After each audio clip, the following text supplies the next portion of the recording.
Hello everybody, আপনারা সবাই কেমন আছেন? আশা করি আপনারা সবাই ভালো আছেন। আজকে আমরা জানবো যে ফ্রিল্যান্সার এর ক্ষেত্রে ফ্রিল্যান্সিং যে আপনি করতে যাচ্ছেন এই ক্ষেত্রে কোন মার্কেট প্লেসে আপনারা কাজ পাবেন বেশি, সেই মার্কেট প্লেসগুলো আমরা দেখব। ঠিক আছে, তো এখানে আমরা দেখতে পাচ্ছি যে ফাইবার ফাইবার হচ্ছে এক নম্বর আছে, এটা টপ মার্কেট প্লেস। এখানে আমরা অনেক রকম কাজ করতে পারেন। আপওয়ার্ক আছে, ফ্রিল্যান্সার আছে, তারপরে গ্রু.com, পিপল পার আওয়ার, টোটাল এটা আছে,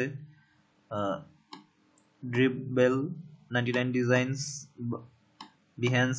ঠিক আছে, flex of corporation, we work remotely, ডিজাইনহিল.com, solid gigs, LinkedIn, simply hired, ইকুয়েন্ট, authentic job, design card, Gigster, Golance এবং হচ্ছে ইনডেট। তো আপনারা যারা ফ্রিল্যান্সার মার্কেট প্লেস কাজ করতে চাচ্ছেন তারা হচ্ছে এই সাইটগুলো নিয়ে কাজ করতে পারেন। এই সাইটগুলোতে হচ্ছে আপনারা অনেক ভালো কিছু করতে পারবেন এবং ভবিষ্যতে অনেক ভালো কিছু আউটপুট দিতে পারবেন। ধন্যবাদ, সবাই ভালো থাকবেন।